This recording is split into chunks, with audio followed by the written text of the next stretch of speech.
नमस्कार, मैं हूं संजीव कुमार और आप देख रहे हैं वेब समाचार। पूरे झारखंड में पंचायत चुनाव को लेकर जो सरगर्मी थी वो समाप्त हो चुकी है। जितने भी मुखिया के सर से ताज उतरना था उतर चुके हैं और जिनके सर पे ताज सजना था वो सज चुका है। यानी पूरे झारखंड में 4 चरणों में चुनाव होना था वो संपन्न हो चुका है। और अभी हम आए हुए हैं इटकी, रांची जिला है, इटकी प्रखंड का नाम है और पंचायत का नाम है इटकी पूर्वी। तो यहाँ के जो पूर्व मुखिया थे उनके कार्यकाल को जनता ने जो भी काम किया उनको नकारने का काम किया है। और अब इटकी पूर्वी से मुखिया हैं रीता देवी। तो इनसे जानते हैं कि जनता ने जब आपको मौका दिया है तो इस पंचायत के डेवलपमेंट के लिए आपका क्या कुछ योजना है, प्रथम प्राथमिकता कैसे देंगे, शपथ और पदभार ग्रहण करने के बाद इस पंचायत के डेवलपमेंट के लिए आपका क्या कुछ योजना होगा। इसके साथ साथ युवाओं के लिए शिक्षा, स्वास्थ्य, रोजगार को लेकर आप क्या कुछ आपने सोचा है कि अगर मैं मुखिया बन जाता हूं तो क्या कुछ डेवलपमेंट करेंगे। जनता ने जब आपको मुखिया बनने का मौका दिया और मुखिया बन गए हैं तो इस पंचायत के डेवलपमेंट के लिए आपने क्या कुछ योजना बनाया है। पहले तो हमारे जितने भी व्यूवर्स हैं और जितने भी सब्सक्राइबर हैं उनकी ओर से आपको बहुत बहुत बधाई जो जनता ने आपको मुखिया बनने का मौका दिया। धन्यवाद जी। अच्छा, ये बताइए कि आप मुखिया बन गए हैं, जनता ने आपको सपोर्ट किया, कई मुखिया प्रतिनिधि थे जिनको आपने मात दे करके आप मुखिया बने हैं। तो इस पंचायत के डेवलपमेंट के लिए आपकी प्रथम प्राथमिकता क्या होगी इस पंचायत के डेवलपमेंट के लिए? के लिए आप जिस तरह का सामने आया, जैसे नाली, रास्ता और बहुत सारा दिक्कत दिखा रहे थे पब्लिक लोग। मतलब लोगों के बीच जा रहे हैं तो क्या कुछ लोगों का डिमांड था? हाँ, डिमांड तो बहुत सारा था जी। बहुत सारा दिक्कतें हैं बोल रहे थे। तो हम चाहते हैं कि वो सब डेवलपमेंट करें और लोग को दिखाएं चीज़ को। मतलब जनता ने जब आप पे भरोसा किया और आप मुखिया बन गए तो अब आप पे ये हो गया कि चलिए कैंडिडेट कई थे लेकिन अब आपको इस पंचायत में डेवलपमेंट करने का काम डेवलपमेंट करेंगे। आपसे मैं राजकुमार जी जानना चाहता हूँ कि आप रीता देवी के पति हैं और सहयोग करते हैं इस मतलब जो भी डेवलपमेंट का विकास का काम होगा तो आप सहयोग करेंगे। तो शपथ लेने के बाद आपकी प्रथम प्राथमिकता क्या होगी आपकी पत्नी की? हम लोग चाहते हैं सर कि सबसे पिछड़ा हम लोग का झारखंड जो आदिवासी बहुल क्षेत्र हम लोग का है झारखंड में, हम लोग का ये जिला रांची इटकी प्रखंड वगैरह में। तो हम लोग जो शिक्षा को सबसे पहला प्राथमिकता देंगे। क्या है, चूँकि जो भी है कि हमारा इटकी पूर्वी पंचायत में देखिए, पंचायत के अंतर्गत में हमारे 4 स्कूल जो बड़े हैं, संत एग्नेस, संत स्टीफान, आपका बालिका उच्च विद्यालय, आपका गजेंद्र स्कूल, आपका उर्दू स्कूल, आपका हमारे के इस्लामिया अंजुमन करके एक दरसगाह एक जो है वो है। फिर आपका एक स्कूल और भी है आपका फातिमा गर्ल्स एकेडमी वगैरह। ये सब स्कूल में क्या है कि थोड़ा सा हम लोग चाहते हैं कि शिक्षा व्यवस्था पर ज़्यादा जोर शोर करें। जैसे बहुत सारे स्कूल में होता है कि टाइमली टीचर वगैरह नहीं आते हैं, बच्चा को थोड़ा सा गाइडलाइन से ही नहीं मिल पाता है। स्कूल का रख रखाव, बाग बगीचा, ये सब जो है कि थोड़ा सा उस पर विधि व्यवस्था थोड़ा कमज़ोर है। इसलिए हम लोग चाह रहे हैं कि शिक्षा नीति को थोड़ा सा हम लोग पहला प्राथमिकता देंगे और प्रयास करेंगे कि गाँव में वैसा कोई भी बच्चा ना रहो जो कि शिक्षा का उस पर कमी हो। तो इसलिए हम लोग चाह रहे हैं कि शिक्षा को ही हम लोग पहला फोर्स करेंगे और उस पर जो है कि एक कमेटी वगैरह गठन करके, यहाँ प्रत्येक स्कूल कमेटी का गठन करके और उसको मजबूत स्थिति में लाएंगे। ये इससे क्या है कि पूरा गांव का भी टोटल जो कमेटी के लोग रहेंगे और उस पर हमारे मुखिया के द्वारा भी उस पर पौनी नज़र रहेगा तो उसमें एक ताकत आएगा। तो शिक्षा व्यवस्था कहीं ना कहीं हम लोग का उसमें और मजबूत होगा। सर, सरकार ने घोषणा की है कि जैसे मिड डे मील में प्रत्येक सप्ताह में जो है 5 दिन जो है अंडा देने का किया गया है। तो आप ये कैसे आप उनको देखते हैं, क्योंकि बच्चे तो केवल स्कूल में खाने के लिए जाते हैं, क्वालिटी एजुकेशन नहीं होता है। बेहतर और क्वालिटी एजुकेशन के लिए आपने क्या सोचा है? सर, उसके लिए जो हमारे जो गांव के कमेटी जो है, जो कमेटी हम लोग गठित करेंगे उस पर हम लोग एक टीम बना के और उस पर जो है कि निगरानी पर रखेंगे कि जो भी एक कमेटी का रहेंगे पर डे एक आदमी को स्पेशल स्कूल के लिए हम लोग मॉनिटरिंग करेंगे उसके भी। जैसे अगर 10 सदस्यीय कमेटी रहता है तो उसको 8 दिन इसमें लोग बांट देंगे। या 2 जो है कि हम लोग एक्स्ट्रा रख के चलेंगे, अगर किसी कोई बीमार हो गया या कोई शादी समारोह में चल गया तो उसमें 8 टीम जो है प्रत्येक दिन, जैसे शनिवार को 1 जन का कर देंगे कि आप सुबह जाइए थोड़ा सा स्कूल में देखिए कि सर लोग कितना बजे पहुँचते हैं, कितना बच्चा उपस्थित हो रहे हैं, कितना अनुपस्थित हो रहे हैं। इसी बीच में जो आपका किचन या पढ़ाई लिखाई कैसा चल रहा है जी इसका?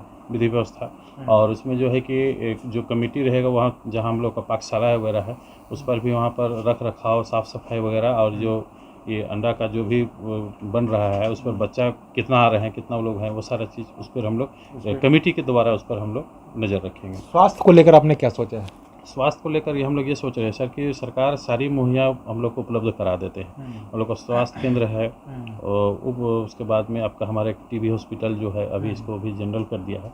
तो इसलिए हम लोग चाहेंगे कि गांव में जो भी आपका जनरली जो सर्दी खांसी बुखार ये सब होते हैं, इस पर हम लोग काफ़ी मॉनिटरिंग करेंगे। उसके लिए भी हम लोग एक कमेटी का गठन उसमें हम लोग कर देंगे कि जो भी उप स्वास्थ्य केंद्र हो गया, स्वास्थ्य केंद्र हो गया, हॉस्पिटल वगैरह हो गया, तो बहुत सारा डॉक्टर लोग होता है कि आपका क्लिनिक में, प्राइवेट क्लिनिक पर थोड़ा ज़्यादा ध्यान देता है, तो इस पर भी हम लोग टीम गठित करेंगे और उस पर भी हम लोग नज़र रखेंगे। अच्छा मैडम, आपसे सवाल है कि आप महिला हैं और महिला अब तो आप मुखिया बन गए हैं, तो हर कोई ज़रूरत के लोग हैं आपके पास आते हैं। अब आपके पास लोग आएंगे भी, तो अगर आपके पास कहता है कि मुखिया जी मेरे पास पैसे नहीं है, मैं रोज़गार करना चाहता हूँ, तो कैसे आप उसको मदद करने का काम करें? किस समूह के माध्यम से, ट्रस्ट के माध्यम से, कैसे? उसके लिए व्यवस्था बनाएंगे कि उन लोग का रोजगार मिले। रोजगार मिले। मनरेगा हो गया।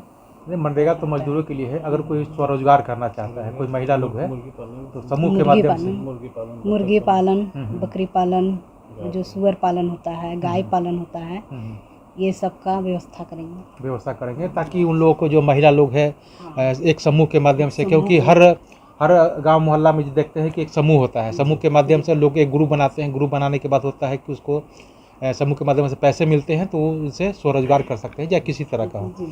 अच्छा, आपसे मेरा सवाल है कि रोजगार को लेकर कैसे सोचते हैं? बहुत सारे युवा वर्ग है, आप ही युवा वर्ग में आते हैं, तो युवाओं को आप कैसे देखते हैं? क्योंकि आज के डेट में तो नौकरी मिलना बहुत मुश्किल है, लेकिन स्वरोजगार आप कैसे उनको दिलाने का काम करेंगे?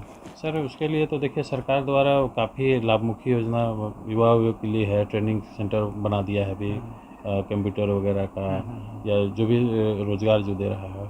उसके अलावा भी अभी हम लोग का सबसे अधिक है क्या कि जो मैट्रिक इंटर कर लिए हैं उसके लिए बहुत ज़्यादा ज़रूरत है। बहुत कोई होता है कि अपना घर का माली हालत के चलते बहुत ज़्यादा एजुकेशन नहीं है पर, इसलिए हम लोग को छोटा नीचे स्तर पर हम लोग का रोज़गार के लिए बैंक के द्वारा KCC लोन है। किसी किसान भी अभी है कि डेवलपमेंट काफ़ी हो गया है, और अभी लगभग हम लोग का 80% जो इटकी क्षेत्र का है वो लोग किसान खेती बाड़ी से ही जुड़े हुए हैं। जैसे अभी दूध उत्पादन संग्रह हम लोग को बनाया, हम लोग का इटकी दरहटाण में एक दूध संग्रह है, जिसपे वो जुड़ के काफ़ी हुआ लोग अपना गाय पाल रहे हैं और खेती भी कर रहे हैं। डीप सिस्टम आ गया है, मशीन आ गया है, और बस यही सब जो भी और आ रहे हैं उस पर हम लोग उसको ज़्यादा से ज़्यादा अपना क्षेत्र में लाके युवाओं को रोज़गार देने का काम करेंगे। अच्छा, किसानों के लिए आपने क्या सोचा है कि जो नई तकनीक के जो खेती बाड़ी के लिए ऑप्शन आ रहा है, तो कम समय में, कम लागत में अधिक लाभ मिल सके, इसके लिए कोई आपने?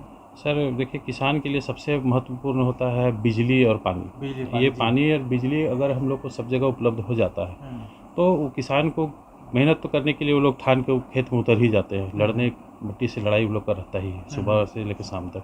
तो अगर हम लोग ये 2 चीज़ उनको हम लोग मुहैया करा देते हैं, और टाइमली जैसे अभी क्या होता है कि सीजन में जब हम लोग को अभी जैसे खेती आ रहा है आपका धान खेती का, तो टाइमली हम लोग को बीज नहीं मिल पाता है। जो सरकार द्वारा उपलब्ध होता है वो क्या होता है कि आधा बीड़ा कंप्लीट हो जाता है, तब खाद का वितरण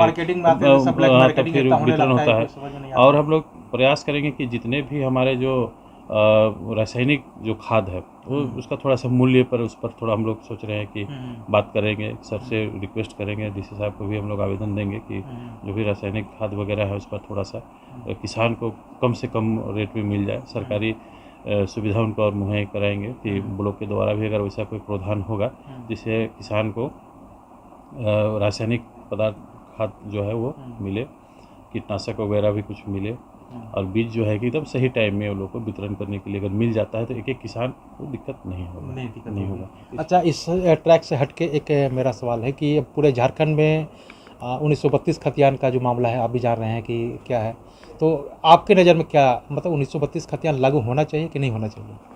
सर 1932 का खतियान तो खैर अभी चला ही हुआ है सब जगह, तो हम लोग इस पर वैसा तो कह नहीं सकते हैं। काहे कि देखिए बहुत सा जो लोग हैं जो बिहार से यहाँ आके रह गया, कम से कम 50 साल 60 साल कोई 100 साल से भी है, और अब उस पर सरकार या फिर पब्लिक का जैसा डिमांड रहेगा हम लोग पब्लिक के साथ में चलेंगे। लेकिन अगर 1932 का खतियान लागू हो जाता है तो अच्छा ही है। अच्छा। हाँ, झारखंडियों के लिए तो बहुत ही अच्छा है। लेकिन तो होना चाहिए, लेकिन संशोधन होकर ही और हो जाता संशोधन है। होके ही हो जाए तो अच्छा है। क्या है कि बहुत सारे लोग हैं जो कि बाहर से हैं और वो लोग आज यहाँ बस गए हैं। अब वो लोग अभी हमारा ख्याल से बिहार में वो लोग का कौन सा जिला में घर है, कहाँ घर है, वो भी पता नहीं है। इतना दिन से 100 साल से 80 साल से 60 साल से ऐसा इस तरह का रह गए हैं। तो वही है, इसलिए हम लोग चाहेंगे कि अगर संशोधन होकर थोड़ा सा हो जाए तो अच्छा रहेगा, किसी को नाराज़गी ना हो। नाराजगी नहीं होना है ना, यहाँ हम लोग सब मिलजुल के सब दिन रहा है, तो आगे भी इस तरह का रहे। जी। और खतियान भी अगर हम लोग को लागू हो जाता तो और भी अच्छा है। हम स्थानीय नौकरी में है जो C ग्रेड है या D ग्रेड है, उसमें थोड़ा सा नौकरी में प्राथमिकता मिल जाए। जी। अंतिम सवाल आपसे ये है कि आप अपने पंचायत के लोगों को क्या संदेश देना चाहेंगे एक मुखिया के नाते?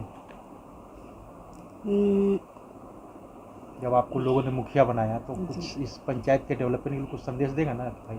आपको तो जनता ने, हालांकि कई मुखिया लोग कंपटीटर में खड़े हुए थे, लेकिन जनता ने आप पे भरोसा किया, तो अब आपको जो है सबको साथ लेके चलना है, तो क्या कहेंगे आप? आप लोग का सब डेवलपमेंट करने का पूरा कोशिश करेंगे और प्रयास रहेगा कि ये ज़्यादा से ज़्यादा काम कर सकें।